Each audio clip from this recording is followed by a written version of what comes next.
Alors, le cours de ce soir, il va traiter sur la naissance de Moshe Rabbeinu. Alors, on est à une semaine de Pessah. Il y a énormément de sujets sur Pessah, mais je voulais m'interroger sur le personnage de Moshe Rabbeinu. C'est lui quand même qui nous a libérés, même si c'est vrai que c'est Akadosh Baruch Hu qui nous a libérés, mais il a quand même envoyé quelqu'un pour pouvoir le faire, qui est Moshe Rabbeinu. On ne va pas s'intéresser au personnage de Moshe Rabbeinu dans son âge adulte, mais on va s'intéresser en réalité à sa naissance. On va voir, comme on a étudié la semaine dernière, d'après le commentaire du Maharal de Prague, dans le Gvurat Hashem, toutes les allusions qu'on peut tirer, qu'on peut voir des petits détails dans le texte de la naissance de Moshe Rabbeinu, dans Parashat Shemot.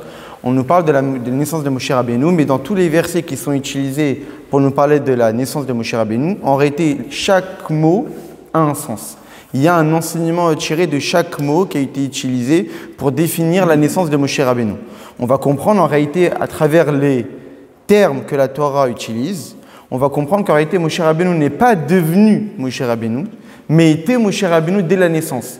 Ce n'est pas un personnage qui a grandi, qui est devenu le si grand personnage de Moshe Rabbeinu. Alors c'est vrai qu'il y a eu ses efforts personnels, mais on verra qu'en réalité, tout était déjà prévu, tout était déjà marqué dans le texte même de la Torah. Et on verra certaines choses très très intéressantes que le Maharal de Prague va nous expliquer. Alors on ne pourra pas forcément tout étudier, tout le passage de la naissance de Moshe Rabbeinu, le sauvetage quand sa mère l'a mis sur le Nil et qu'il a été récupéré par Batsheva, la fille de Pharaon. On va uniquement s'intéresser depuis le début où la Torah nous parle du mariage, du remariage, comme on va le voir, entre Amram, son père, et Yocheved, sa mère, jusqu'au jour de sa naissance. Et on va voir tous les détails que le Maharal nous explique au chapitre 16 de son Gvurat Hashem. Alors juste avant ça, à la fin du chapitre 15, le Maharal nous explique, on voit très bien qu'au début de Parashat Shemot, on voit que Pharaon décrète un décret de tuer tous les garçons du peuple juif. On verra qu'à un moment donné, ce décret-là ne va pas uniquement s'appliquer à tous les garçons du peuple juif, mais à tous les garçons tout court. Le décret que Pharaon va annoncer, c'est-à-dire de prendre tous les garçons et de les jeter au Nil, ce n'est pas précisé de quel peuple ils appartiennent. Le verset nous dit « Vayetzu lechol amo » il est sorti vers tout son peuple. Et nos commentateurs d'expliquer « À l'amo Gazar » il a aussi décrété ce décret de jeter tous les garçons au Nil, y compris sur les garçons égyptiens. Alors la question se pose, déjà pourquoi ce décret? Et pourquoi ça concernait les Égyptiens aussi? Alors, nos maîtres nous expliquent, c'est parce qu'en réalité, les astrologues de l'époque, ceux qui savaient interpréter les signes dans les étoiles, ont vu qu'Ayom Nolad Ben Sheyeh Moshia et Israël.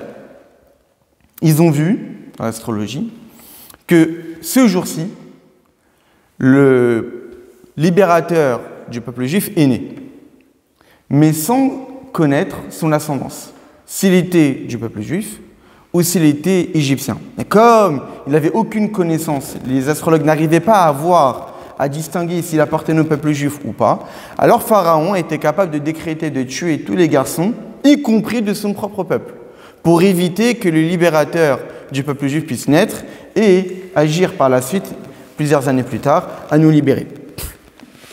Alors le Maharal de Prague s'intéresse au fait pour quelles raisons ils n'ont pas été capables de savoir l'ascendance du libérateur. Ils ont été capables de voir qu'il y aurait un libérateur, ils ont été capables que ça allait être un garçon, mais ils n'étaient pas capables de savoir qu'il allait être d'ascendance juive ou pas. Après, la logique, c'est-à-dire que forcément, il allait provenir du peuple juif. Parce que qui d'autre qu'un juif pour libérer le peuple juif? Ça n'allait pas être un Égyptien. Les Égyptiens étaient justement les tortionnaires, ceux qui asservissaient le peuple juif.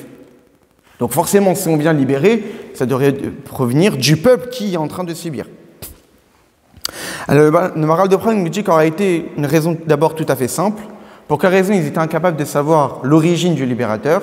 C'est parce qu'en réalité, le libérateur lui-même, il avait, en fonction des situations dans sa vie, il a vécu chez les Bnei Israël, chez sa mère juive, ou chez sa mère adoptive égyptienne. Le verset nous dit dans Divrei Yamim, Ve'ele bene Batsheva, voici les fils de Batsheva, Bat Paro, qui était la fille de Paro, Avi Gedor, Ve'avi Sucho. Guédor et Soukho. Et en réalité, Guédor et Soukho, c'est des noms de Moshe Rabbeinu. C'est-à-dire que dans les textes, et c'est rapporté comme ça dans les enseignements de nos maîtres, Moshe Rabbeinu, il est défini comme étant le fils de Batcha. Pourtant, c'est uniquement sa mère adoptive.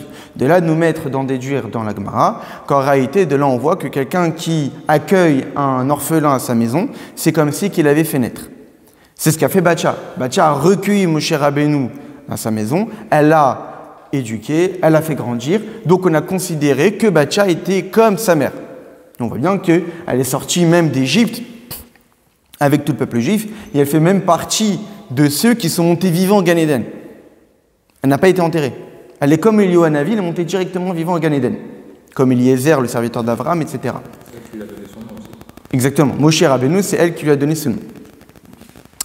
Alors, en passant, pour quelle raison dans le texte, il y a marqué que Moshe Rabbeinu s'appelait Guédor, Avigdor, et Avisoucho, Soucho. Guédor, c'est du terme Guéder, les barrières.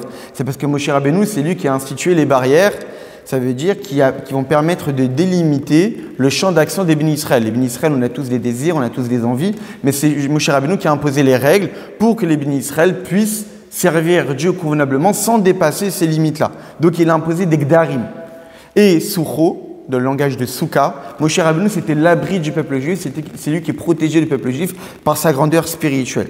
Donc on voit déjà la première réponse que donne le Maharal de Prague, pour quelle raison les astrologues égyptiens étaient incapables de connaître l'ascendance de Moshe Rabbeinu, c'est parce qu'en réalité, il était à la fois Israël et à la fois d'une certaine façon égyptien. Donc on ne pouvait pas véritablement savoir. La deuxième raison, beaucoup plus profonde, c'est parce qu'en réalité, Moshe Rabbeinu ne faisait même pas partie du peuple juif. Alors qu'est-ce que ça veut dire que Moshe Rabbeinu ne faisait pas partie du peuple juif? Dans le langage du Maharal, il nous dit parce que si tu as conscience de la grandeur de Moshe Rabbeinu, Moshe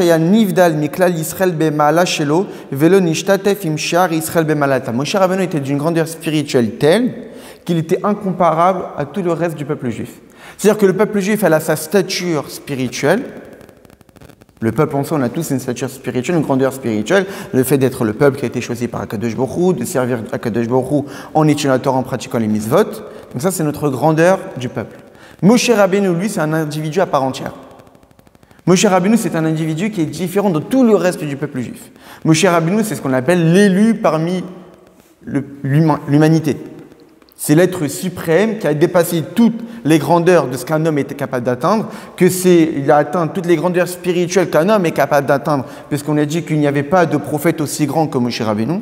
Et lorsqu'on voit dans les textes de Chassidut qu'on avait déjà étudié ça il y a quelques années, c'est marqué qu'en réalité la Neshama de Moshe Rabbeinu provenait d'un système qui n'est pas le nôtre. Quand on dit que Moshe Rabbeinu, comme l'a dit Abraham, il a été appelé Moshe, parce que Minamaim Mishitiu, c'est de l'eau qu'il a été sauvé. En réalité, Moshe Rabbeinu, d'une certaine façon, ce n'est pas un être terrestre. C'est un être aquatique. Il a été sauvé de l'eau. C'est-à-dire c'est un être qui n'est pas défini comme étant un être humain comme tous les autres qui vivent sur Terre, mais c'est un être humain qui a été produit par l'eau lui-même. Alors évidemment, c'est une image. Quelle est l'idée qui se cache derrière? Dans les textes de Chassidut, on explique en réalité, avant le système dans lequel on est, qu'on appelle le système de Tikkun, il y avait un autre système qui l'a précédé, qu'on appelle le système de Tohu. Comme on voit au tout début de la création, il est marqué qu'au départ, le monde était Tohu Vavohu. Tout était mélangé, il n'y avait pas véritablement de sens. Dans les textes de Kabbalah du Harizal, et ça a été repris par les textes de Chassidut, on explique qu'en réalité, le système avant le nôtre, il y avait un autre système qui est le système de Tohu. Ce système-là est un système dans lequel les lumières divines étaient infiniment élevées. Seulement, ce système-là, elles étaient tellement élevées, on ne va pas trop rentrer dans le détail parce que c'est un cours en soi, une dizaine de cours en soi, mais c'était un système qui n'était pas viable. C'est ce qui est marqué dans les textes, qu'en réalité, Dieu, avant de créer notre monde, il a construit des mondes, ensuite il les a détruits, jusqu'à construire le nôtre. C'était un système qui n'était pas viable, c'est un système qui a été voué à la destruction et dont les étincelles divines qui découlent de cette destruction-là, de ce monde-là, sont descendues dans notre monde et tout notre travail, c'est d'élever les étincelles divines qui se cachent dans la matière pour les faire revenir à leur source. Je ne rentre pas trop dans les détails parce que ça serait trop long à expliquer, mais l'idée, c'est qu'avant le système dans lequel on vit, quand je parle des systèmes, je parle uniquement de ce monde physique, mais de tous les mondes spirituels qui existent depuis la création du monde, avant ce système-là, il y avait un autre système. qu'on appelle la Shemitah Rishona, la première Shemitah, les premiers mondes qui l'ont précédé. Et Moshe Rabbeinu, sa Neshama, provient de ce système-là. C'est pour cette raison qu'on verra par la suite, comme Moshe Rabbeinu va dire à Kadosh Baruch Hu, je sais qu'avec paix, je n'arrive pas à parler. Ça veut dire que j'appartiens à un système spirituel qui est incapable de s'adapter au monde dans lequel on est. Je n'ai pas le même langage que ce monde-là. J'appartiens à un autre système. Tu me demandes de libérer les bénis Israël en ayant des discours, en essayant de les influencer, en faisant en sorte d'influencer Pharaon, mais on ne pourra pas me comprendre. J'appartiens à un autre système que celui-ci. On ne va pas trop rentrer dans les détails. Mais l'idée, c'est que Moshe Rabbeinu appartient à un autre système. Moshe Rabbeinu, c'est un être qu'on pourrait dire aquatique. C'est quoi la différence entre la terre et l'eau? C'est que les poissons, lorsqu'ils vivent dans l'eau, ils restent dans l'eau. Ils ne sortent pas de l'eau parce qu'ils savent très bien, ils ont totalement conscience que sortir de l'eau, c'est leur arrêt de mort. Ils savent très bien qu'ils ne peuvent vivre que dans l'eau. Donc ils ont totalement conscience de leur source de vitalité. C'est-à-dire que Moshe Rabbeinu, c'est un être qui, pour lui, Dieu était une évidence.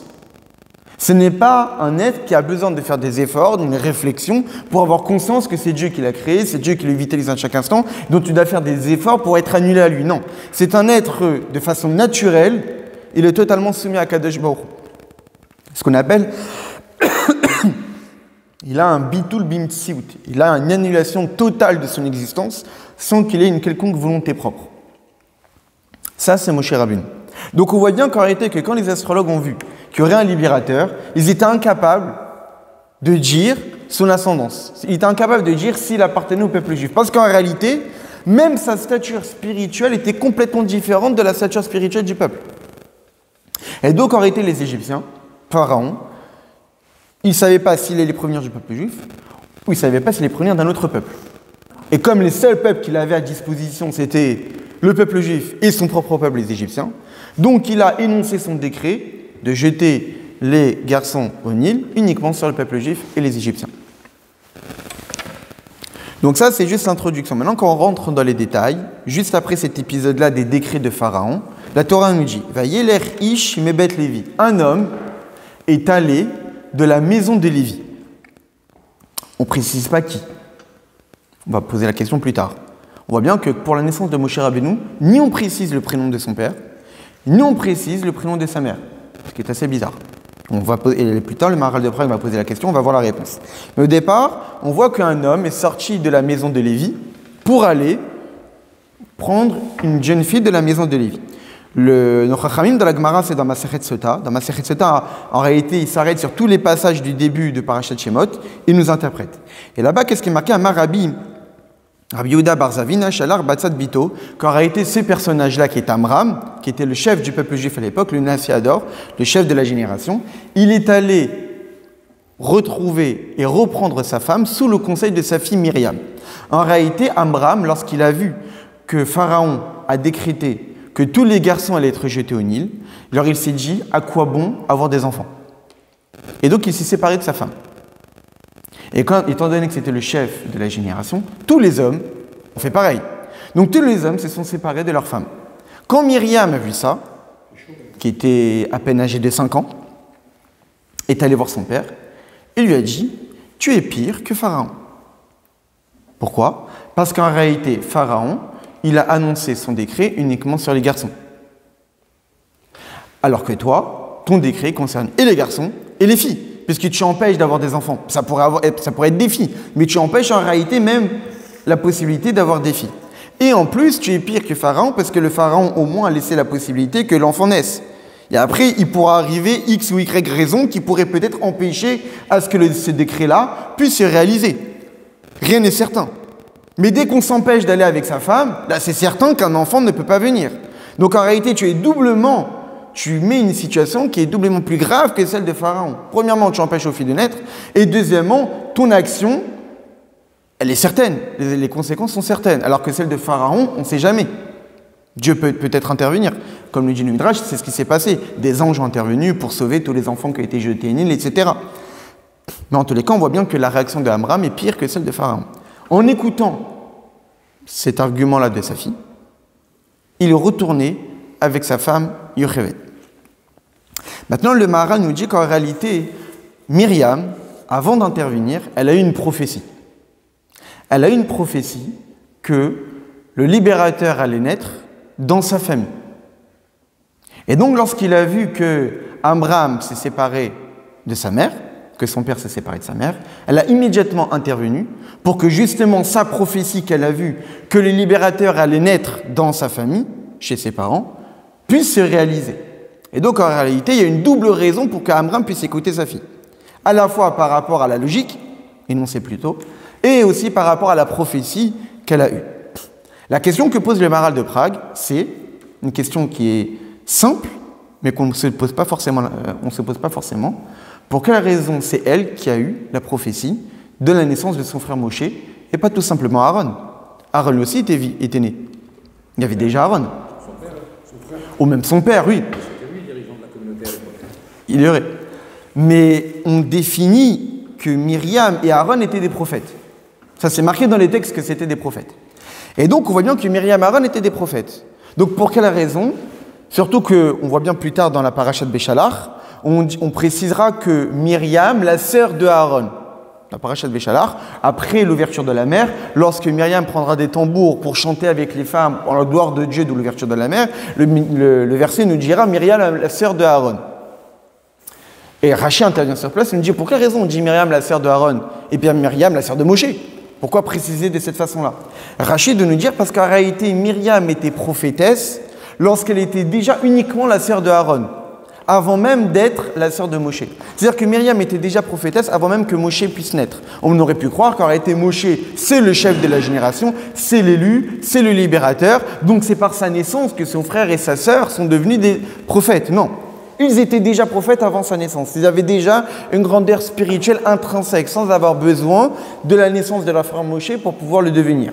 Donc c'est pour cette raison que le verset a besoin de préciser que Myriam était la sœur de Aaron au moment où elle a eu un dévoilement de prophétie avec le chant avec les femmes, pour nous dire qu'elle était déjà prophétesse lorsqu'elle était uniquement la sœur de Aaron et pas en attendant la venue de Moshe. Donc la question que pose le Maharal, c'est pourquoi Myriam a eu cette prophétie de la libération du peuple juif par son frère et non pas par Aaron. Il donne deux raisons. La première raison extrêmement intéressante, c'est parce qu'en réalité, une prophétie, un prophète a un dévoilement de prophétie uniquement pour une prophétie qui concerne une autre personne et pas soi-même. Quelqu'un qui obtient un dévoilement divin, c'est-à-dire qui obtient une prophétie, la prophétie ne le concernera pas, mais concernera forcément une autre personne. On n'a pas de prophétie pour nous-mêmes, on a forcément une prophétie pour pouvoir la dévoiler et l'annoncer aux autres.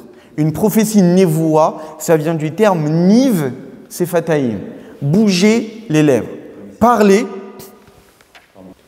La névoa, c'est niv sefataïm, c'est bouger les lèvres. Quand on bouge les lèvres, c'est parler. Évidemment, quand je parle, c'est forcément je parle à quelqu'un d'autre. Je ne parle pas avec moi-même. Il me suffit de penser.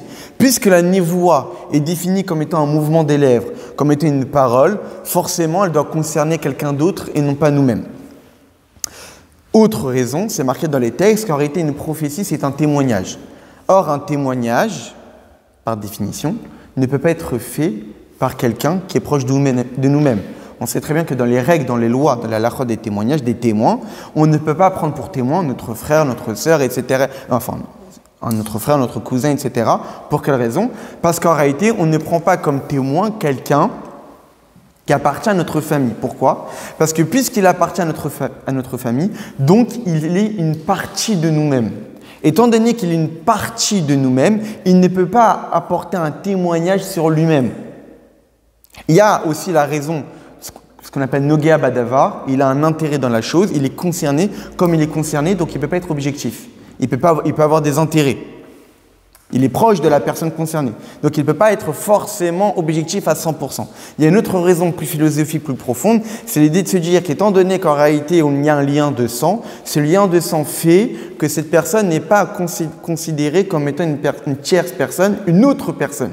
Quelqu'un d'extérieur. Étant donné que c'est quelqu'un d'intérieur, donc ce témoignage ne peut pas être considéré comme un témoignage parce que forcément quand je témoigne sur quelque chose qui est extérieur à moi.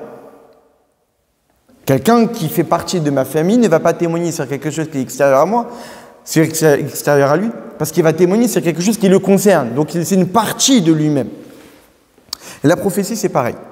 Il n'empêche évidemment qu'on peut avoir une prophétie pour son développement personnel, pour son évolution spirituelle, mais une prophétie comme étant une indication, une information par rapport à ce qui va se passer dans le futur, ne va pas nous concerner nous-mêmes, mais va forcément concerner une autre personne. Maintenant qu'on a dit ça, en quoi ça concerne Aaron? Eh bien, en réalité, la libération du peuple juif pouvait se faire uniquement par Moshe et Aaron.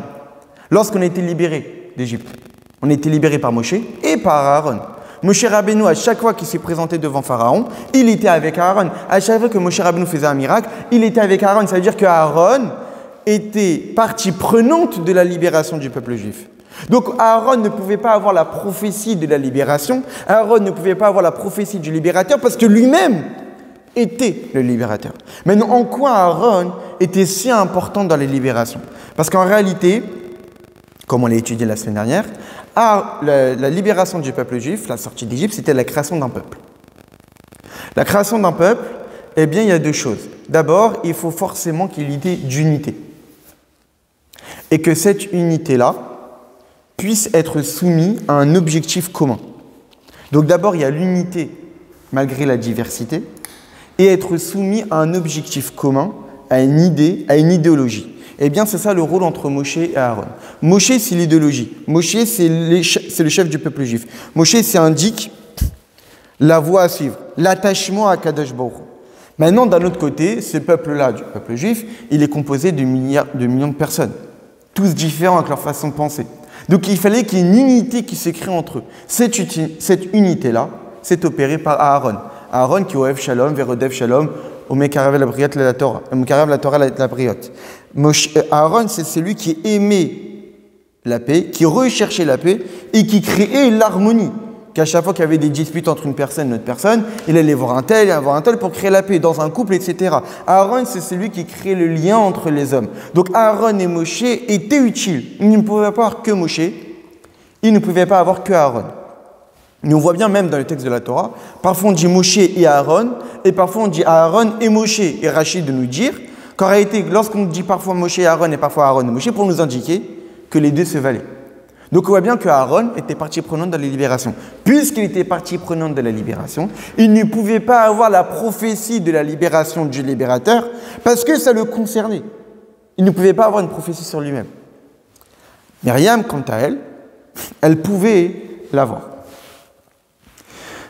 Très bien. Donc ça, c'est la première raison que donne le Maharal de Prague. La deuxième raison que donne le Maharal de Prague, plus pratique, parce qu'Aaron n'avait pas encore 3 ans. À cette époque-là, avant la naissance de Moshe Rabbeinu, il y avait une différence de 3 ans entre Moshe et Aaron. Donc avant la naissance de Moshe, Aaron n'avait pas encore 3 ans. Étant donné qu'il n'avait pas encore 3 ans, au même titre que Avraham Avinu, il a découvert Akadosh Baruch Hu à l'âge de 3 ans et pas avant, eh bien en réalité pareil, Avraham a indiqué la voie que pour connaître Akadosh Baruch Hu, il faut forcément attendre 3 ans. À l'image d'un arbre, que pour profiter de ses fruits, il faut attendre 3 ans. On sait très bien que les 3 premières années de Orla, où les fruits sont interdits à la consommation, et c'est uniquement à partir de la 4e année qu'on va pouvoir commencer à profiter des fruits produits par un arbre. C'est l'image de la coupe de cheveux à partir de 3 ans. Qu'on ne profite pas de la production de la tête. Donc ça, c'est les raisons pour lesquelles la prophétie est arrivée par Myriam et non pas par Aaron. Le verset continue et nous précise que lorsque donc Amram est allé retrouver sa femme Yocheved, c'est précisé dans les textes qu'il a refait un mariage, il a refait une acquisition de sa femme, des nouveaux likurim, des nouvelles acquisitions, des nouveaux fiançailles. On aurait pu se dire pour quelle raison on avait besoin de refaire un acte d'acquisition. Le Maharal nous explique, c'est parce qu'en réalité ici, Yocheved, comme c'est marqué dans les textes, elle a retrouvé sa jeunesse d'antan. À cette époque, Yocheved, elle avait 130 ans. Lorsqu'elle est tombée enceinte de Moshe Rabbeinu, elle avait 130 ans, dont on le sait, parce qu'on sait qu'en fait, Yocheved était la 70e âme pour les 70 âmes qui sont descendues en Égypte. Elle est née ce qu'on appelle Ben Achomot, entre les colonnes. À l'entrée de l'Égypte, il y avait 2 piliers pour montrer qu'on rentre en Égypte. Elle est née entre ces piliers-là. Et donc, Moshe Rabbeinu, lorsqu'il a libéré le peuple juif, il avait 80 ans. Or, l'exil a duré 210 ans. 210 moins 80, 130. Donc, en réalité, Yocheved avait 130 ans lorsqu'elle a eu Moshe Rabbeinu. Évidemment, physiquement parlant, c'est impossible. Et donc, en réalité, nos maîtres nous disent, c'est pour cette raison que c'est marqué qu'un homme est parti de la tribu, de la maison de Lévi, pour aller prendre une fille, pas une femme, une fille de la maison de Lévi, pour nous préciser qu'en réalité, Yocheved a retrouvé sa jeunesse pour justement retomber enceinte. Il y a eu un miracle. Et le Maharal nous explique pour quelles raisons il y a eu ce miracle-là. C'est deux idées, qu'à la fois Amram a fait une nouvelle acquisition, des nouveaux fiançailles, cette idée de nouveauté, et que Yocheved a retrouvé un corps qu'une jeune fille pouvait avoir, dont elle a la facilité pour avoir des enfants. Parce qu'en réalité, ici, on parle de la naissance de Moshe Rabbeinu. Ce n'est pas la naissance de n'importe qui. Yocheved devait donner naissance à un être qui représente la nouveauté, qui représente le chidush. Comme on l'a dit tout à l'heure, Moshe Rabbeinu n'est pas du même système que le nôtre. Si on rentre dans les mots du Maharal, qui Kaïchar Yalda et Moshe Rabbeinu à la Vachalom, Shayal Kol Ben Adam Ben Maala, où Moshe Rabbeinu était un être qui est au-dessus de tous les hommes, comme c'est marqué, Lokam Navik et Moshe Od, aucun être était aussi grand que Moshe Rabbeinu dans la prophétie. Au Malat Moshe Umeolam Elion, Moshe Rabbeinu provient du monde supérieur, Ashir Mimeinu Mitradesh Akol, d'un monde d'où tout est renouvelé. C'est marqué dans les textes, En Kol Chadash Tachat Hashamesh. Sous le soleil, rien de nouveau. Ça veut dire que dans un certain système, le monde continue de fonctionner tel qu'il a été dicté depuis la création. Mais il y a un moment donné où Dieu il mitradesh bechol yom tamid maseh bereshit. Akadosh Baruch Hu, il renouvelle la création à chaque instant. Akadosh Baruch Hu, lui, il est capable de créer la nouveauté. C'est-à-dire qu'Akadosh Baruch Hu, il a créé un monde dans lequel, avec des règles, avec une nature, que le monde continue de fonctionner en écoutant cette nature-là que Dieu lui a imposée. Mais Dieu est tout à fait capable, en fonction des circonstances, de faire apparaître la nouveauté. La nouveauté, comme donner naissance, c'est un renouveau, c'est une création qui n'était pas là, donc on a donné naissance à une nouvelle créature, c'est faire apparaître quelque chose de nouveau. Toute nouveauté nécessite forcément une force spirituelle beaucoup plus grande que la nature. Parce que la nature, par définition, c'est quoi la nature? C'est quelque chose qui n'est pas nouveau. Ça ne fait que se répéter. Comme c'est marqué, Ergel, Naaseteva. Les habitudes deviennent une seconde nature. La nature, par définition, est définie par ce qu'on appelle des habitudes. Donc, la nouveauté n'est pas quelque chose de naturel. La nouveauté, c'est ce qui relève du surnaturel. Le fait que Moshe Rabbeinu est un personnage qui appartient à un monde qui n'est pas le nôtre. Il appartient à un monde d'où proviennent toutes les nouveautés. Tous les miracles sont les productions d'un dévoilement divin produites par le monde spirituel d'où provient Moshe Rabbeinu. Étant donné que Moshe Rabbeinu provient du système dont tous les miracles proviennent, dont tous les dévoilements divins proviennent, eh bien en réalité c'est pour cette raison pour pouvoir faire naître un personnage pareil, il faut forcément être porteur de nouveautés. C'est pour cette raison que le corps de Yocheved s'est renouvelé, et c'est pour cette raison que Yocheved est devenue une nouvelle femme. Pas elle est redevenue la femme qu'elle était d'avant avec Amram, c'était un nouveau mariage. C'était un mariage où, à une certaine époque, on donnait un certain siège à des femmes qui étaient vierges, alors que quand c'était un remariage pour une femme, c'était un autre siège lors du mariage. Eh bien, nous disent nos maîtres, le siège qu'on a donné à Yocheved pour ce remariage, qui était un remariage, eh bien, c'était quand même un siège comme si c'était un premier mariage. On voit bien, même dans la halakha aujourd'hui, que lorsque c'est un mariage entre un célibataire et une célibataire qui ne se sont jamais mariés, il y a certaines halakhot qui s'accomplissent, et lorsque c'est un remariage, il y a d'autres halakhot qui s'accomplissent, par rapport au Sheva Brachot, etc., etc. Il y a une différence, même dans le texte de la Ketouba, etc. Eh bien, pour le remariage de Yocheved, ce n'était pas considéré comme un remariage. C'était un nouveau mariage. Parce qu'en réalité, il était nécessaire de faire un nouveau mariage.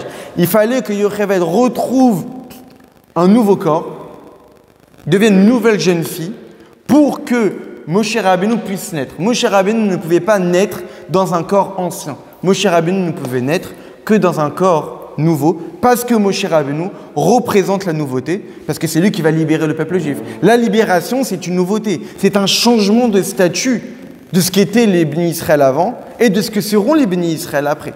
C'est une nouveauté qui est apparue dans le monde. Un nouveau peuple est apparu. Un nouveau nom divin aussi a été dévoilé. Comme on le sait très bien jusqu'à la sortie d'Égypte, le Yud Ke Vav Ke n'était pas encore dévoilé. Comme il dit au tout début de Parashat Ve'era, Akadosh Baruch Hu dit à Moshe Rabbeinu, Avraham, Yitzchak et Yaakov, je me suis fait connaître uniquement sous le nom Kel Shakai, Shindal et Tchud, mais pas sous le nom Yud Ke Vav Ke. Donc en réalité, lors de la sortie d'Égypte, il n'y a que des nouveautés qui sont apparues. Et le libérateur qui est à l'origine de ces nouveautés-là, forcément devait être produit par de la nouveauté. Et là, le Maharal de Prague, il rapporte un commentateur qui est le Ibn Ezra.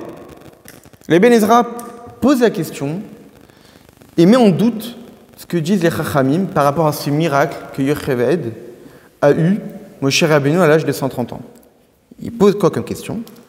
Il dit que c'est quand même assez étrange que cette naissance de Moshe Rabbeinu, qui est assez miraculeuse, d'une mère qui a eu 130 ans, n'est pas précisée dans la Torah. Ce n'est pas précisé dans la Torah l'âge de Yocheved. Ce n'est pas précisé dans la Torah, quand même c'est un miracle assez extraordinaire. Puisque c'est un miracle si extraordinaire, la Torah aurait dû en parler. Parce que, au regard du Ibn Ezra, la Torah parle de ce qui est nouveau. Tout chidouche, toute nouveauté, la Torah en parle. Tout miracle, la Torah en parle. Donc là, la Torah aurait dû en parler. Le fait que la Torah n'en parle pas, alors peut-être il met un doute sur ce que disent le maître que Yocheved a eu Moshe Rabbeinu à l'âge de 130 ans. Et là, le Maharal de Prague, il repousse complètement ce que dit l'Ibn Ezra. Il dit « V'divrei Havai », ces paroles vides qu'on pose comme question sur nos maîtres de la Gemara. Il dit qu'en réalité, le fait de croire que la Torah aurait dû en parler est une erreur. Et le Maharal de Prague donne deux raisons. Premièrement, parce qu'en réalité, la Torah l'a dit. La Torah a dit que c'était un miracle. Comment? Parce que la Torah a dit, de toute façon, au tout début de Parashat Shemot, que les bénis Israël se multipliaient de façon totalement miraculeuse. Et ça, c'est marqué noir sur blanc dans la Torah. Ils se multipliaient, ils se fructifiaient, etc. Parce qu'à chaque accouchement, c'était par 6. Donc on voyait bien que le peuple juif était dans une situation totalement miraculeuse, qui ne concernait pas qu'une femme, mais concernait toutes les femmes du peuple juif. Et c'est ça que Pharaon, à un moment donné, a intervenu. Pharaon a intervenu pour asservir le peuple juif, parce qu'il avait peur, nous dit Rachi, qu'il y ait une rébellion, qu'on les dépasse démographiquement, et ce qui fait qu'on fasse une guerre civile, et qu'on les dépasse, et qu'on domine le pays. Pharaon a eu cette crainte, et donc il a été à l'origine de la service. Et donc, puisque la Torah précise que c'était miraculeux, les naissances des bénis Israël à l'époque, donc en réalité, il n'y a rien de si extraordinaire qu'une femme à cette époque-là, où le peuple juif vivait des miracles au quotidien, pouvait avoir un enfant à 130 ans. Ce n'est pas quelque chose d'assez inhabituel. Si déjà, normalement c'est extrêmement rare d'avoir tout le temps, par 6, des enfants. Qu'une femme ait ça, déjà c'est extrêmement rare. Que toutes les femmes aient ça à chaque conception, c'est inimaginable. Donc par rapport à cette nature que les femmes juives avaient à l'époque, qu'une femme puisse avoir un enfant à 130 ans, il n'y a rien de si extraordinaire. Donc la Torah n'en parle pas, non pas parce que la Torah n'en parle pas, parce que la Torah en a déjà parlé. À partir du moment où la Torah a défini que les bénis Israël connaissaient des miracles quotidiens pour avoir des enfants, il n'y a rien de si étonnant qu'une femme à 130 ans puisse avoir un enfant à cette époque-là. Donc ça, c'est la première réponse que donne le Maharal au Ibn Ezra. La deuxième réponse que donne le Maharal, c'est de croire. Mais d'où tu dis que la Torah est censée écrire noir sur blanc tout ce qui est miraculeux? Pas du tout. La Torah, c'est la Torah de Dieu, c'est Milachon Ora. La Torah ne parle de choses uniquement ce qui est source d'enseignement. Ça veut dire quoi? Il y a plein de miracles qui ont eu lieu. Pourtant, la Torah n'en a pas parlé.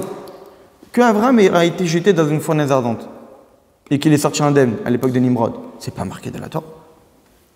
Et plein d'autres miracles ne sont pas écrits dans la Torah. D'après ce que tu dis, la Torah devrait parler de tout ce qui est nouveau, de tout chidouche, de tout miracle. C'est vrai, c'est pas vrai. Il y a plein de miracles que c'est pas précisé. Le miracle qu'Abraham a jeté de la terre pour tuer ses ennemis lors de la guerre entre les 5 rois et les 4 rois. C'est pas marqué explicitement. C'est dit par nos maîtres, mais c'est pas montré explicitement. Que Abraham, lorsqu'il a, pour Akedat Yitzhak, lorsqu'il a traversé, il y a eu un fleuve qui est apparu, qui a été créé par les Sahara, il y a un fleuve qui est apparu dans le chemin pour aller atteindre Aram Moria pour l'Akedat Yitzhak, où Abraham il est arrivé jusqu'à qu'il ne pouvait plus respirer, et là le lac s'est ouvert, comme Kriyat Shamsouf. C'est un miracle, c'est pas marqué dans la Torah. Et plein d'autres miracles ne sont pas forcément précisés dans la Torah. Donc d'après ce que tu dis, tous ces miracles auraient dû être écrits, pourtant ils ne sont pas écrits. Parce que la Torah n'est pas un livre de miracles. La Torah n'est pas un livre d'histoire. La Torah ne parle de miracles uniquement s'ils sont utiles, c'est une information utile, source d'enseignement pour le peuple juif, et aussi, surtout, si ça concerne les patriarches. Comme c'est marqué dans le Midrash, c'est marqué dans le Midrash que Yafé Sichatan shel Avot mitoratan shel Bani. On voit que dans Parashat Chaye Sarah, lorsqu'Abraham a demandé à son serviteur Eliezer d'aller trouver une femme pour son fils Yitzhak, on voit que cette histoire-là du mariage, elle est répétée plusieurs fois dans la Parashat. Il y a l'histoire vécue par Eliezer, et Eliezer qui répète cette histoire-là à Bethuel. Donc elle a répété deux fois dans les détails. Sachant qu'on a des mitzvot. La Torah est un livre de mitzvot. On a des mitzvot dont on a connaissance d'elles uniquement de façon allusive dans la Torah. Les tefilin, qui est quand même une mitzvah fondamentale, c'est marqué nulle part qu'il devait être carré, c'est marqué nulle part que ça devait être noir, c'est marqué nulle part qu'il y a 4 parchemins, c'est marqué nulle part que ça doit être ici, c'est marqué entre les yeux, va comprendre qu'entre les yeux c'est sur la tête. C'est-à-dire qu'on a une mitzvah si fondamentale, rien n'est précisé.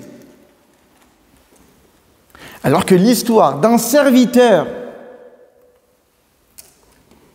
cananéen, bon, serviteur d'Abraham, ok, mais serviteur tout de même, c'est raconté en long, en large.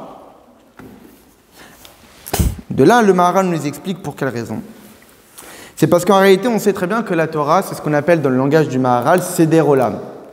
C'est ce qui organise le monde. Yesod Olam, le fondement du monde, comme c'est marqué dans le Zohar.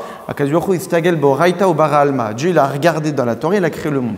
La Torah, c'est le plan du monde. C'est le plan de l'architecte, qui est Dieu, pour créer le monde. C'est-à-dire que dans la Torah, il y a tout. Le monde a été créé avec la Torah. Donc la Torah est considérée comme étant les fondements du monde. Puisque la Torah est considérée comme étant les fondements du monde, donc c'est tout à fait normal que dans la Torah, on doit parler de fondements. Puisque la nature de la Torah, c'est d'être les fondations. Étant donné que la Torah, c'est les fondations, elle doit parler essentiellement des fondations, parce que c'est ce qu'elle est, la Torah, les fondations du monde. Or, le monde a été créé pour qui? Bereshit, Bet Reshit, comme le dit Rashi au début de la Torah, Bijvil Israël ou Bijvil la Torah. Le monde a été créé pour les bénis Israël et pour la Torah. C'est-à-dire que pour que les bénis Israël puissent accomplir la Torah et les mitzvot. Or, les bénis Israël, c'est qui les fondations du peuple juif? Les patriarches, Avraham, Yitzhak, Yaakov. Uniquement eux sont appelés les Avot, les patriarches. Moshe Rabbeinu n'est pas appelé un patriarche. Moshe Rabbeinu est appelé un libérateur. Moshe Rabbeinu, ce n'est pas le père de tout le peuple juif. Moshe Rabbeinu, c'est appelé le libérateur. Il a un rôle fondamental dans notre histoire. Mais ce n'est pas un patriarche. Ce n'est pas les fondements du peuple juif. La nature de Moshe Rabbeinu n'est pas forcément une nature qui a été donnée en héritage à tous les bénis Israël. Alors que la nature d'Abraham, la nature d'Israël, la nature de Yaakov, oui, ça c'est un héritage pour chacun d'entre nous. Et donc, puisque les patriarches sont les fondations de notre peuple, il est tout à fait normal que la Torah doit en parler en long, en large et dans les détails de toute l'histoire d'Abraham et de Yaakov. Puisque la Torah, c'est les fondements du monde, elle doit parler en détail des fondements du peuple juif. Parce qu'on comprend les fondements du peuple juif, eh ben, le peuple juif va pouvoir exister convenablement. Surtout que l'histoire dont on a parlé, qui est le mariage d'Yitzhak et Rivka, c'est les fondements même du peuple juif. Il y a toute une sikha du Rabbi, très longue dans les détails, en 91-92, et le Rabbi explique ô combien ce mariage-là est fondamental, et c'est pour cette raison que la Torah en parle dans les détails. L'idée ici qui est développée, c'est quoi?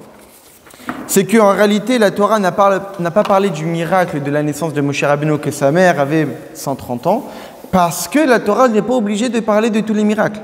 La Torah ne parle uniquement des miracles qui sont source d'enseignement pour notre pratique de Torah et Mitzvot, entre parenthèses, pardon. C'est ce qui explique le Rabbi dans une sikha. Pourquoi le miracle que Abraham a connu lorsqu'il est sorti indemne de la fournaise à l'époque de Nimrod, n'est pas le mentionné de la Torah. Si on regarde bien la Torah, on parle d'Avraham Avinu à partir de ses 75 ans.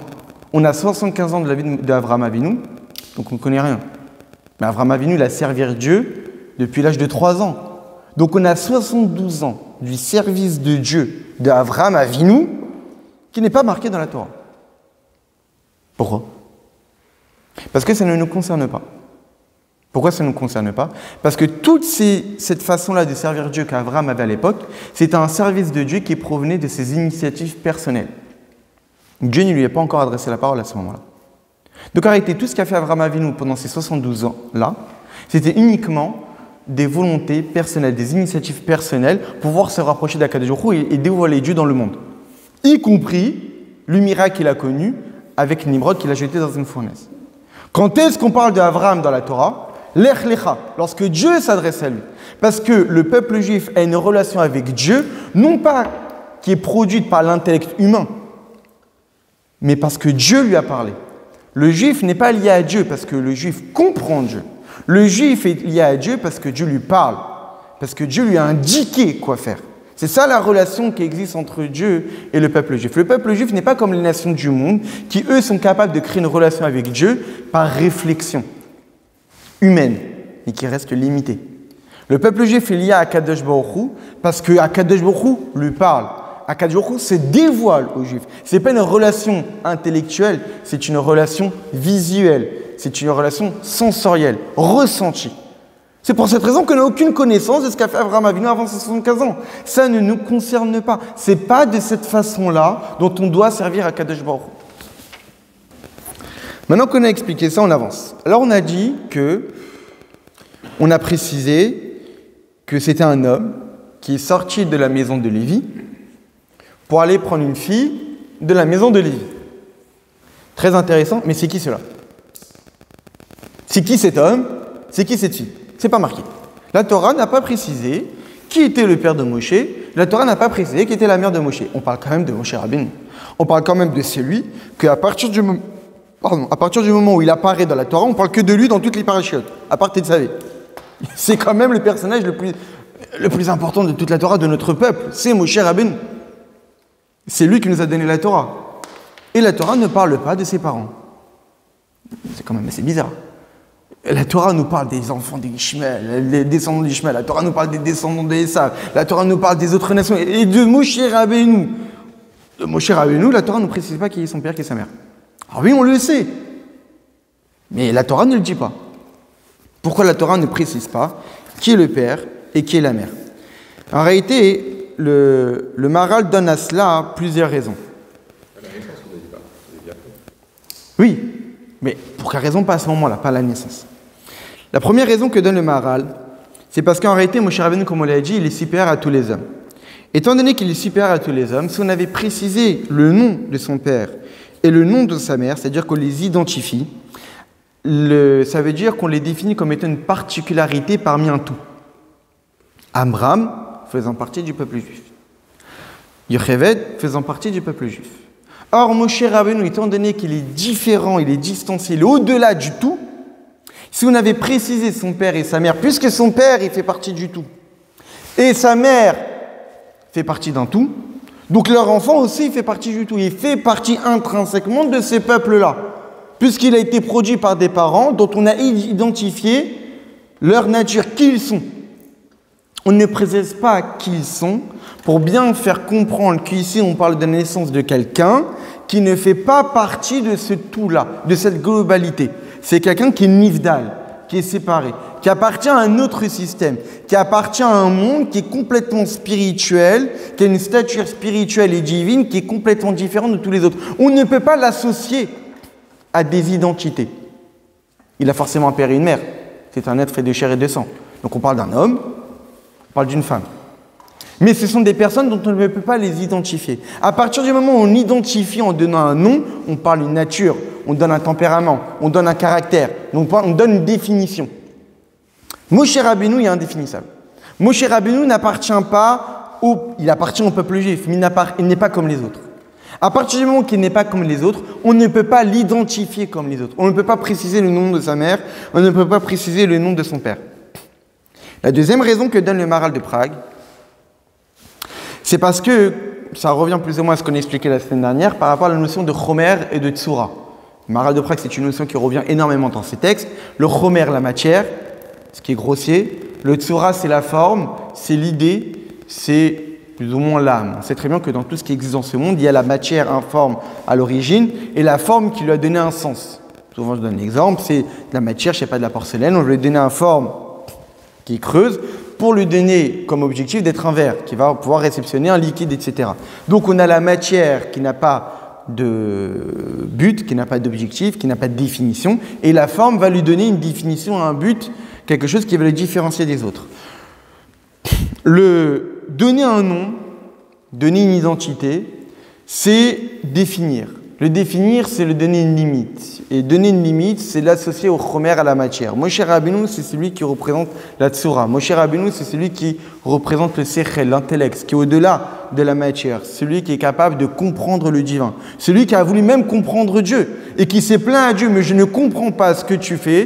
Pour quelle raison tu fais souffrir ce peuple-là? Et que Akadosh Baruch Hu de répondre à Moshe Rabbeinu, oh malheur que j'ai perdu Abraham, Israël et Yaakov, que eux ne se plaignaient jamais de tout ce que je leur ai demandé de faire. Et dans une sécha, le rabbi d'expliquer, certes, Moshe Rabbeinu s'est différencié d'Abraham, Israël et Yaakov, parce que Moshe Rabbeinu pose des questions, mais en réalité, il ne fait que faire ce que Dieu attend de lui. Moshe Rabbeinu, c'est celui qui a pour vocation de faire introduire la croyance en Dieu dans l'intellect. Pas juste d'avoir une croyance en Dieu comme Abraham, Yitzhak, Yaakov, où Dieu nous demande de faire quelque chose, on le fait sans essayer de le comprendre. Moshe Rabbeinu, c'est celui qui était le chef de Dordéa, la génération de la connaissance, la génération du don de la Torah, la génération de ceux qui vont commencer à comprendre Dieu à travers l'étude de la Torah. Donc Moshe Rabbeinu, le premier rapport qu'il a avec Akadosh Baruch Hu, il cherche à comprendre. Dieu lui demande, va libérer le peuple juif, il reste avec lui en discutant pendant 7 jours. Il veut comprendre pourquoi. Accepte? Non, il discute. Il lui demande de libérer le peuple juif, il va libérer le peuple juif, il y a un problème, le pharaon intensifie le labeur, il pose la question, mais pour quelle raison tu m'as envoyé? Encore il pose des questions. Moshe Rabbeinu veut comprendre, non pas parce qu'il ne croit pas en Dieu, mais parce qu'il veut que cette croyance en Dieu puisse se dévoiler dans tout le corps. Pas reste une idée qui est au-delà de notre logique, mais va pouvoir se dévoiler dans la logique humaine. On veut comprendre Dieu. Il y a des choses qu'on ne comprend pas. Mais les seules qu'on peut comprendre, on a le devoir de le comprendre. Et ça, c'est Moshe Rabbeinu. Moshe Rabbeinu, c'est la tsura. Moshe Rabbeinu, c'est la forme, c'est l'intellect, c'est ce qui est au-delà de la matière. Et donc, c'est pour cette raison qu'on n'a pas précisé l'identité de ses parents pour ne pas l'associer à la matière, mais bien pour montrer qu'il est différent. Il n'a pas de nom, il n'a pas d'identité. Et surtout, pour quelle raison on n'a pas précisé que c'était le fils d'Amram ou le fils de Yocheved? Parce que quand on précise que c'était le fils d'Amram et le fils de Yocheved, on pourrait croire qu'en réalité, il est né par décision de ses parents. Amram et Yocheved ont décidé d'avoir un enfant. Alors, ils sont allés ensemble, ils ont eu un enfant. Non. Moshe Rabbeinu n'est pas la conséquence d'un choix d'un père et d'une mère. Moshe Rabbeinu devait naître. C'était prévu par Dieu, le libérateur devait naître. Depuis la création du monde, Moshe Rabbeinu était déjà prévu. Avant la création du monde, Moshe Rabbeinu était déjà prévu. C'est marqué dans le Midrash. Donc Moshe Rabbeinu était déjà prévu dans le projet divin. Comme Moshe Rabbeinu était déjà prévu dans le projet divin, on ne pouvait pas préciser son père et sa mère, parce que si on précise que Amram est allé voir Yocheved pour avoir un enfant, ça signifie que Moshe Rabbeinu est né par le choix d'un père et d'une mère. Ça veut dire que s'il n'avait pas choisi d'avoir un enfant, Moshe Rabbeinu ne serait pas né. C'est faux. Moshe Rabbeinu serait né coûte que coûte. Que ce soit par eux ou pas par eux, il serait né tout de même. C'est pour cette raison qu'on précise un homme, une femme, sans dire qui. Parce que si ce n'était pas Abraham ou Yocheved, ça aurait été quelqu'un d'autre. Parce que l'essentiel, c'est qu'il devait naître. Moshe Rabbeinu, le libérateur, devait naître. Ses parents allaient être Abraham et Yocheved, certes, mais ça aurait pu être quelqu'un d'autre. Parce que l'essentiel, c'est que le libérateur naisse. Parce qu'il devait naître sans que cela découle d'un choix. Ce qui est intéressant, c'est un peu ce qu'on avait étudié l'année dernière par rapport à Shavuot. On voit que Akadosh Baruch Hu, il a retourné la montagne sur la tête des Bnei Israël pour accepter la Torah. la question que posent les commentateurs de la Gemara, Tosfot, etc. Mais c'est bizarre, ils ont quand même déjà dit Na'aseh v'nishma. Nous ferons, nous comprendrons. Pour quelle raison imposer? Parce que la Torah s'impose. La Torah ne doit pas dépendre d'un choix. Si la Torah dépendait d'un choix de tout un chacun, ça signifie que la Torah n'est pas si vitale que cela. Parce que si le Béni Israël avait dit non, ok, non. Quand on a un enfant que Dieu nous en préserve qui est malade, on ne lui demande pas tu veux prendre les médicaments ou pas? Non, on lui impose les médicaments.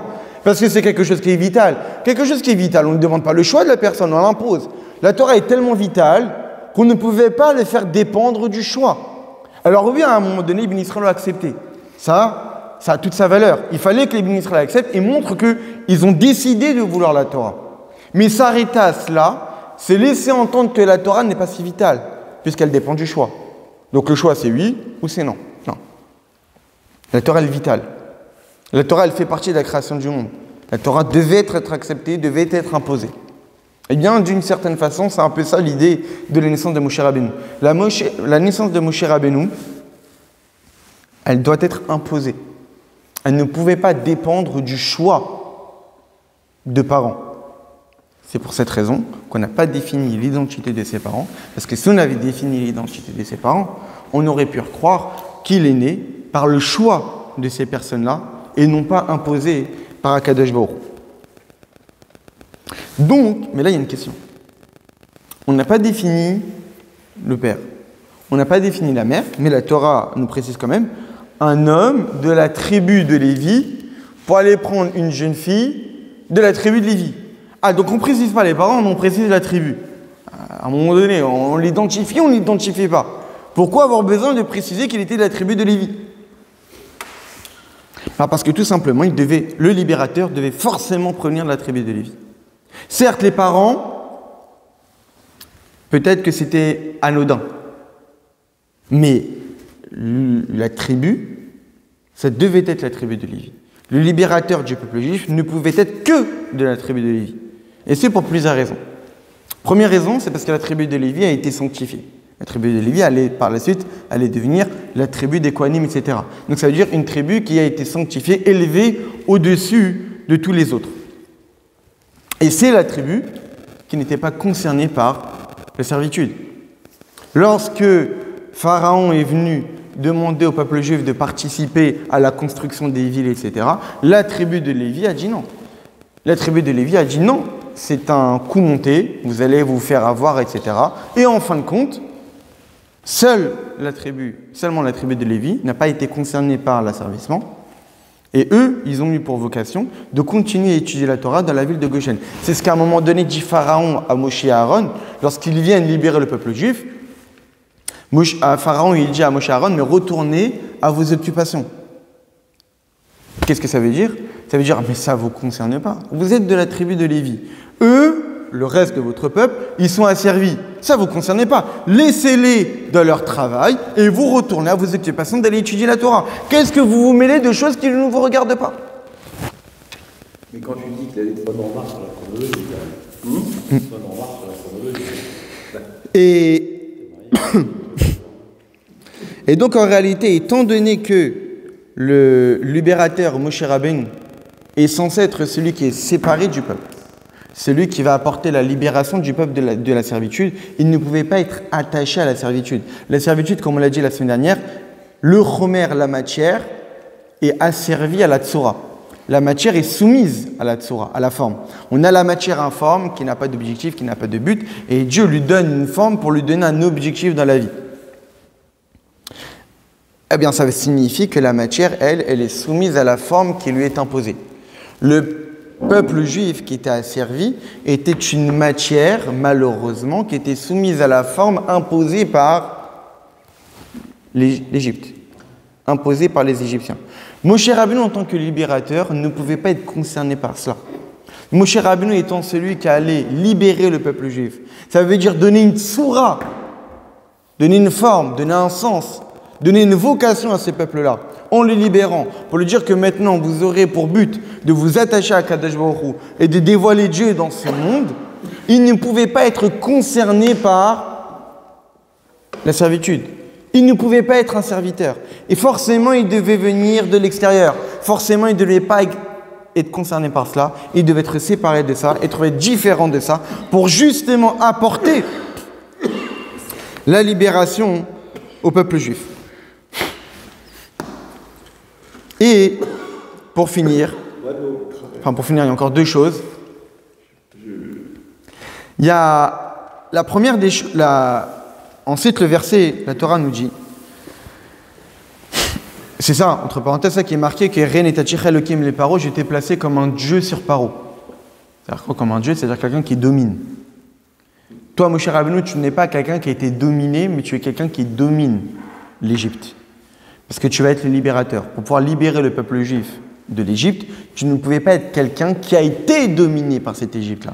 Tu devais forcément être quelqu'un qui a toujours dominé, qui a toujours été au-dessus de cette Égypte-là, pour pouvoir justement permettre au peuple juif de se libérer. Pour pouvoir libérer un prisonnier, il faut forcément venir de l'extérieur. Il faut être quelqu'un qui est libre, qui apporte la liberté aux prisonniers.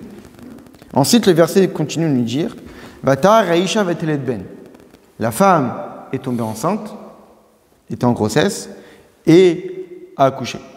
Ça veut dire que la Torah compare la grossesse à l'accouchement pour nous dire que de même que la grossesse était sans difficulté, l'accouchement aussi était sans difficulté. Ça veut dire que Yocheved était enceinte tous les mois de grossesse de Moshe Rabbeinu, c'était sans difficulté, sans souffrance, et l'accouchement était aussi sans souffrance. Ce qui est totalement miraculeux, puisqu'en réalité, depuis la faute d'Adam et Chava, Dieu a maudit Chava en lui disant que tu vas accoucher de la douleur. Et elle, Yocheved, justement, n'a pas connu ces douleurs-là. Pour quelle raison? Alors, le Maharal nous explique, c'est parce qu'en réalité, les femmes tzadkaniot, les femmes justes, elles, ne sont pas concernées par la punition de Chava. Les femmes tzadkaniot ne sont pas concernées par la punition de Chava, et ce, pour plusieurs raisons. En réalité, la souffrance, c'est lié au mal. Les douleurs, c'est lié au mal. À l'origine, lorsque Dieu a créé l'homme comme étant l'élu parmi les créatures, comme étant celui qui est au-dessus de la chaîne de toutes les créatures du monde, eh bien, l'homme était censé être parfait, était censé celui qui représente la perfection, la plénitude. Donc, quelqu'un qui est détaché de toute trace de mal. Ça, c'était l'origine. Donc, à l'origine, étant donné que l'homme était séparé de toute trace de mal, il ne pouvait pas connaître la souffrance et la douleur. Parce que la souffrance et la douleur est liée au mal, est liée à l'imperfection, est liée au manque. Quelqu'un de parfait ne souffre pas. Quelqu'un d'entier n'a pas de douleur. C'est lié au manque, les douleurs et les souffrances. Maintenant, quand est-ce que c'est arrivé l'apparition de souffrance et de douleur? À cause de la faute. La faute qui a fait en sorte que l'homme connaisse le mal. La faute qui a fait en sorte que le mal et le bien puissent se mélanger, que maintenant chaque être humain est porteur de mal aussi en lui, eh bien, a créé la possibilité à ce que l'homme puisse subir la douleur et les souffrances et les difficultés. Donc ça, c'est depuis la faute. Mais les tzadikim, qui eux, ont un comportement qui se différencie de tous les autres, parce que les tzadikim ont un comportement qui est similaire à l'homme tel qu'il était à l'origine. Un homme qui a pour vocation, qui a pour optique de vie, qui est uniquement de servir à Kadosh Baruch Hu et qui est détaché de tout mal. C'est-à-dire qu'en réalité, les femmes tzadkaniot sont similaires à ce qu'était l'homme à l'origine. L'homme à l'origine, il a été créé de façon à être séparé du mal.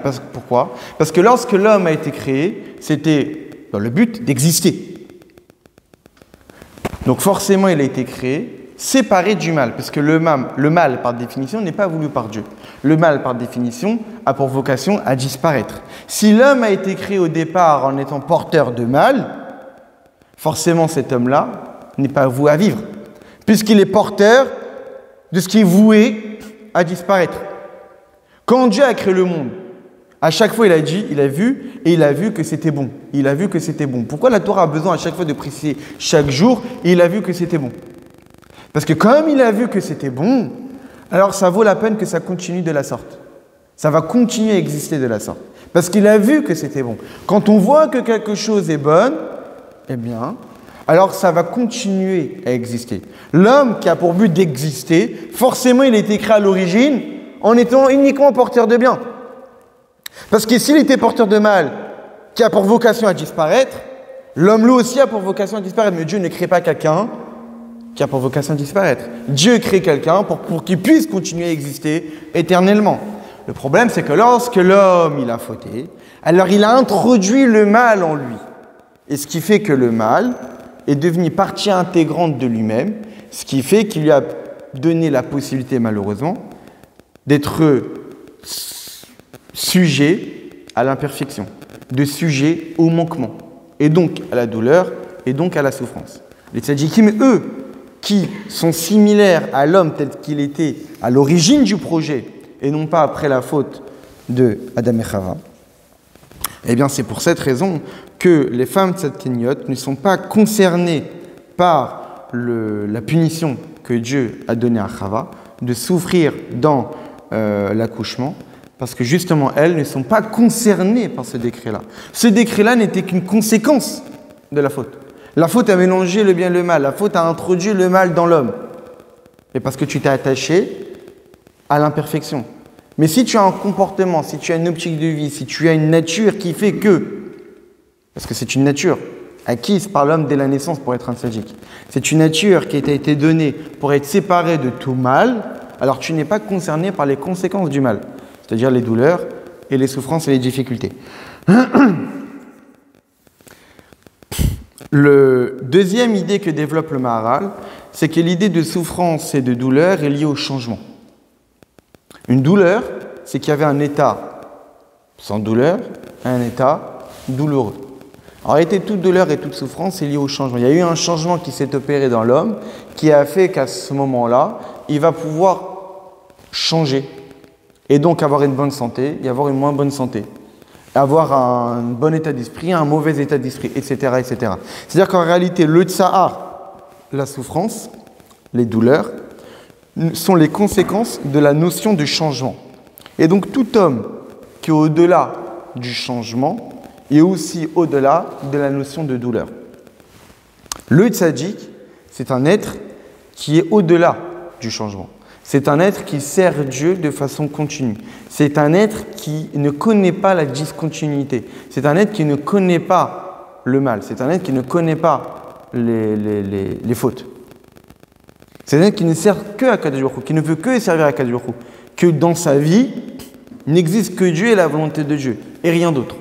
Donc, puisqu'il sert Dieu de cette façon-là, sans qu'il y ait de changement, puisqu'il est similaire à Dieu qui a Ani Avayelo Shanichi, moi Dieu qui n'est pas changé, puisqu'il n'est pas sujet au changement, donc il n'est pas non plus sujet aux douleurs et à la souffrance, parce que la douleur et la souffrance, c'est un changement d'état. Or, un changement d'état ne concerne que ceux qui sont sujets au changement. Mais puisqu'un tzaddik, il ne change pas, donc il n'est pas non plus sujet au changement. Et donc à la douleur. Et donc maintenant, évidemment, le Maharal de clarifier, quand on dit que les tzaddikim ne connaissent pas la douleur et la souffrance, ça ne veut pas dire qu'ils ne connaissent pas de douleur et de souffrance dans leur vie. Parce qu'on voit bien dans la Gemara, la fameuse question, tzaddik veralo, il y a un tzaddik qui souffre. Ce n'est pas du tout contradictoire avec ce qui est développé ici. Parce qu'en réalité, ici, ce qui est développé, c'est qu'un tzaddik ne souffre pas comme étant une conséquence naturelle d'une proportion de chomer, de matière, de grossièreté.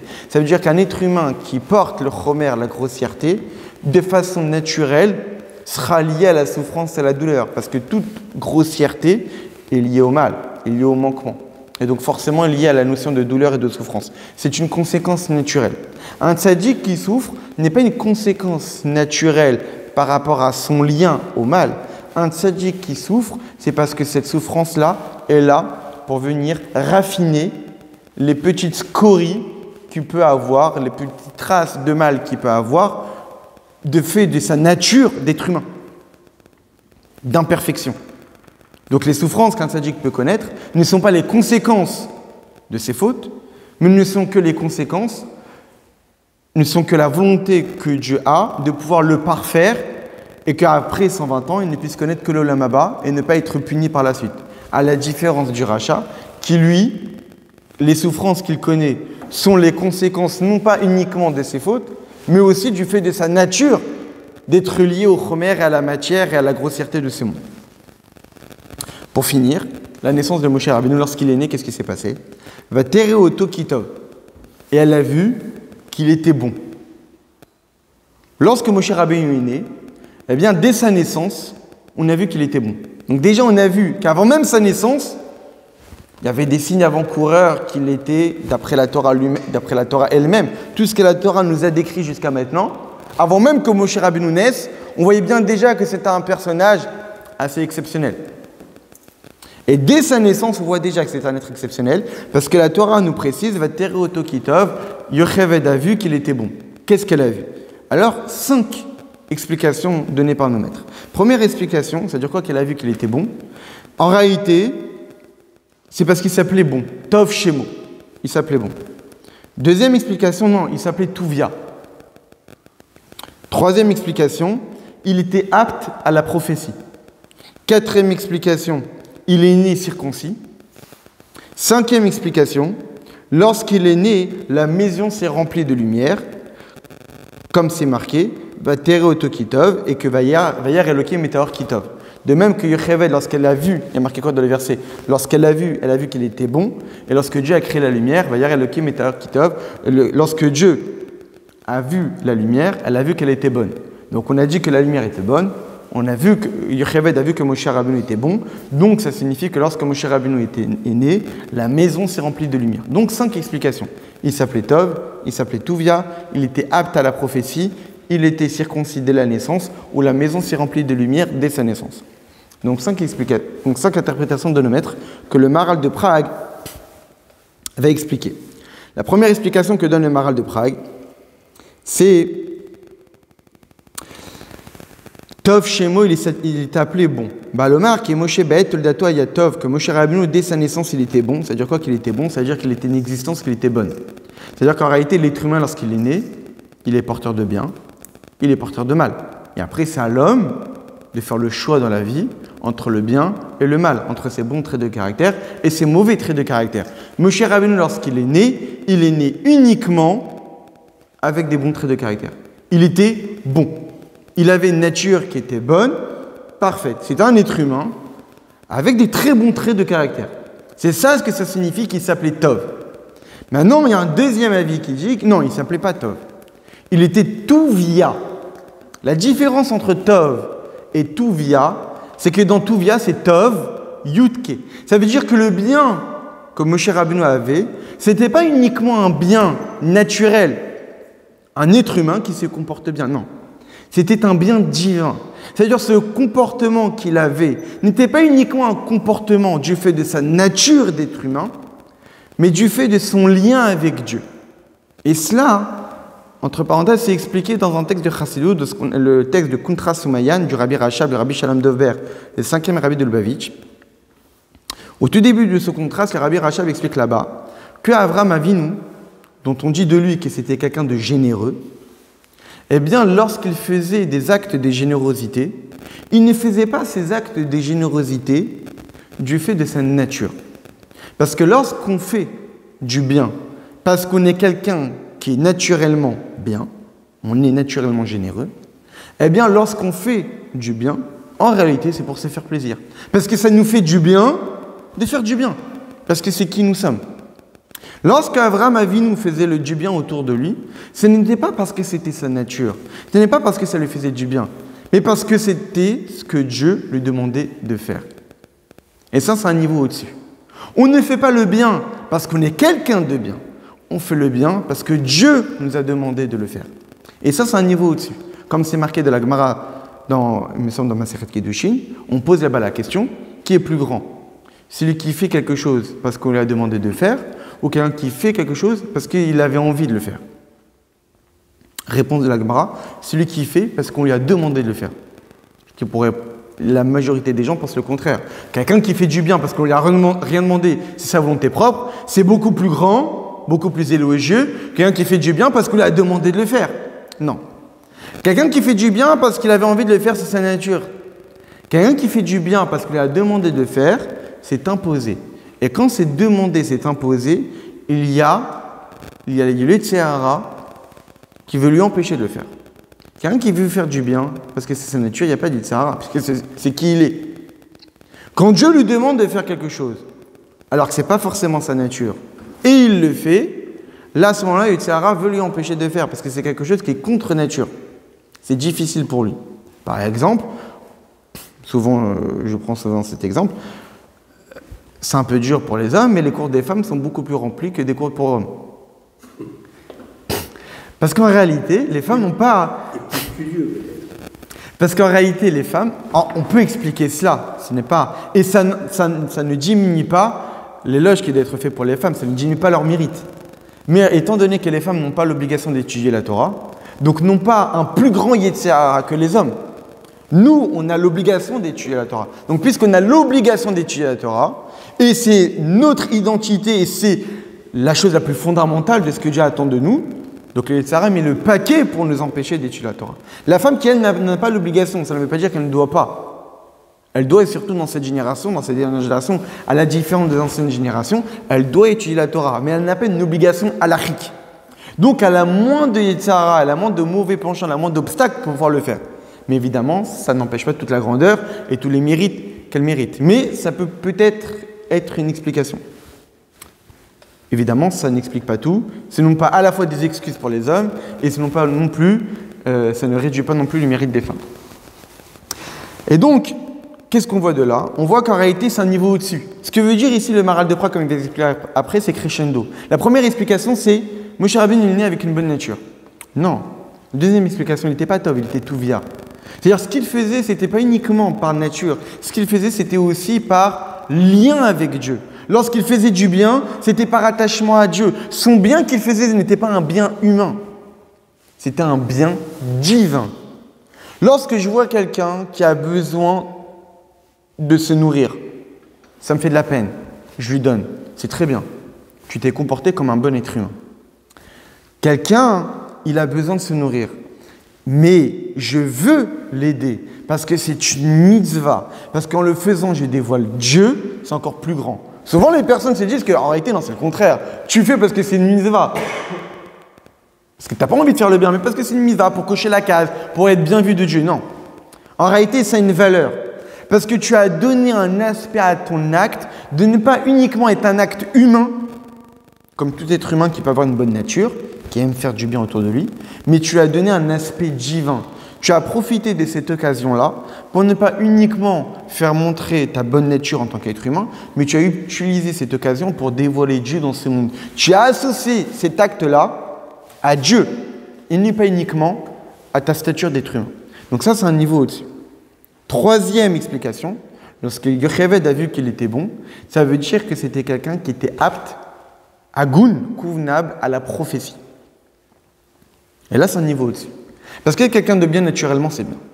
Et quelqu'un qui fait du bien autour de lui, par ordre divin, ça concerne, on va dire, Baruch Hashem, la plupart d'entre nous. Mais là, il y a un niveau au-dessus, c'est d'être prophète. C'est-à-dire que là, avec le lien avec Dieu, il est beaucoup plus fort. Ce n'est pas uniquement quelqu'un qui est capable de dévoiler Dieu dans son quotidien par ses actes. C'est quelqu'un qui a Dieu qui se dévoile en lui-même. Et que lorsqu'il parle, c'est Dieu qui parle à travers lui. Ce n'est pas quelqu'un qui a associé un acte à Dieu.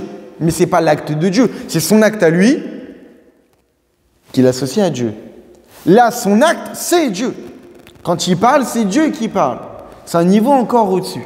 Donc on a le bien humain, on a le bien divin, on a être un être divin, d'être capable d'être porteur du divin en nous, d'être capable de faire en sorte que notre bouche soit un réceptacle pour que Dieu puisse parler à travers nous.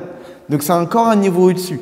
De ce que Yocheved a vu, c'est que Yocheved a vu que cet être-là, ce petit bébé-là, qui venait à peine de naître, était quelqu'un qui dégageait une capacité à être porteur de Shrina. De ce que sa bouche pourrait parler au nom de Dieu. Comme on va par la suite, qu'il n'acceptait pas d'être allaité par les femmes égyptiennes. Donc on avait eu besoin de trouver sa mère. Parce qu'il ne voulait pas goûter le lait d'une non-juive. Ensuite, un niveau encore au-dessus, qui est la circoncision. Il est né circoncis. Et là, c'est encore un niveau au-dessus. Pour quelle raison? Parce qu'en réalité, Dieu il a créé le monde de façon imparfaite, d'une certaine façon. C'est-à-dire qu'il a créé le monde avec un prépuce, avec une couche, quelque chose qui est là dont on a besoin de faire l'effort de le réparer. Dieu a créé le monde, la sotte, pour nous demander de le réparer. Comme il y a une femme qui a posé la question, il me semble, à Rabbi Akiva, mais pour quelle raison il y a la circoncision? Pour quelle raison Dieu n'a pas créé le monde parfait? Il lui a donné la réponse, il y a certains fruits, il y a certains légumes qui ne sont pas comestibles crus, nous on a besoin de les cuire pour pouvoir les manger. C'est un peu cette idée-là. C'est-à-dire que Dieu, il crée le monde, mais pas de façon parfaite à l'origine, qui a créé le monde, donnant la possibilité et le rôle à l'homme de le parfaire et de le finaliser. C'est un peu cette idée-là par rapport à la circoncision. L'homme a été créé avec ces prépuces-là pour pouvoir justement se parfaire. Et c'est à ce moment-là qu'Avraham Avinu a été appelé Tamim, entier, intègre. Jusqu'à maintenant, il était incapable de pouvoir véritablement s'attacher à Kadosh Baruch Hu. À travers cet acte de la circoncision, qui est cet acte de enlever un voile, une couche, comme le Maharal l'explique dans un autre texte, il me semble dans Beragola. C'est-à-dire que dans cet organe génital qui fait le lien entre le père et l'enfant, entre l'origine et la conséquence, entre Dieu et le monde, où il y avait un voile, le fait d'enlever le voile, c'est de créer le lien entre la source et la conséquence, entre Dieu et la création. Eh bien, Moshe Rabbeinu, lorsqu'il est né circoncis, ça signifie que c'était un être qui était parfait, entier, sans avoir une part en plus, en trop, dont il fallait s'en détacher. La perfection, c'est quoi? C'est qu'il n'y a rien en trop. Lorsqu'on a besoin d'enlever quelque chose, c'est qu'il y avait quelque chose qui était en trop et qui empêche la perfection. Le fait que Moshe Rabbeinu est né circoncis, ça signifie qu'il est le représentant de la perfection. Quelqu'un qui est capable de porteur de prophétie ne signifie pas forcément qu'il est parfait. Parce que la perfection n'est pas de ce monde. La perfection est dans les mondes spirituels, pas dans ce monde-là. Dans ce monde-là, un homme, Dieu a donné la possibilité à l'homme d'être capable de s'attacher à lui au point d'être prophète. Mais ça veut dire que je m'attache à Dieu. Mais je ne suis pas similaire au divin. Je reste un homme qui est capable de porter le divin, mais je ne suis pas similaire au divin. Là, Moshe Rabbeinu, en naissant circoncis, c'est qu'il est similaire au divin en étant parfait. C'est un être spirituel dès la naissance. Ce n'est pas, comme on l'a dit tout à l'heure, ce n'est pas un être de ce monde-là qui est censé se parfaire. Il est déjà parfait depuis la naissance. Et le 5e niveau le plus élevé, c'est que quand il est né, la maison s'est remplie de lumière. La lumière, c'est l'être, la création, le symbole qu'on utilise pour définir le spirituel. C'est le symbole qu'on utilise pour définir d'une certaine façon Dieu. Comme c'est marqué, Hachem Ori Vishi. Dieu, c'est ma lumière et mon libérateur. Alors, on définit Dieu comme étant la lumière, parce que la lumière, c'est l'existence la plus immatérielle qui soit. Ça veut dire que dans le monde dans lequel on est, l'élément qui représente le mieux Dieu, si on peut s'exprimer ainsi, qui est le plus détaché de toute forme de matière, c'est la lumière. Donc quand on dit que Moshe Rabbeinu à sa naissance, la maison s'est remplie de lumière, ça veut dire que Moshe Rabbeinu, non seulement c'est un être qui est bien humainement parlant, non seulement c'est un être que dans ses actes de bonté, il associe à Dieu, non seulement c'est un être qui est capable d'introduire le divin en lui, de porter le divin et de le parler, non seulement c'est un être qui est porteur de perfection, mais c'est un être qui est similaire à Dieu, si on peut s'exprimer ainsi. Et donc, en réalité, c'est ça, les 5 explications que nous donnent nos maîtres, et ça, dès la naissance de Moshe Rabbeinu. Dès sa naissance, on a vu que Moshe Rabbeinu, c'était un être qui était apte à faire tout ce qu'elle allait faire. Et donc, quand on imagine que le Mashiach qu'on attend, il est censé être supérieur à ça, on doit se dire que le Mashiach qu'on attend, qu'on réclame, il est exactement de la même stature spirituelle que Moshe Rabbeinu. Il va être même plus élevé que Moshe Rabbeinu parce qu'il enseignera la Torah à Moshe Rabbeinu. Moshe Rabbeinu assistera au cours du Mashiach lui-même. Et donc, on sait très bien que que de même comme les jours de ta sortie d'Égypte, je te montrerai des miracles, de même que lorsqu'on est sorti d'Égypte, on a eu un libérateur qui nous a libérés d'Égypte avec cette stature spirituelle extraordinaire qui était attachée à Kadosh Baruch Hu avant même sa naissance, depuis sa naissance, il était prévu comme cela. Et bien qu'avec l'aide de Dieu, on puisse aussi connaître le Moshe Rabbeinu de notre génération qui va nous libérer de cet exil avec sa venue et nous amener en Eretz HaKodesh.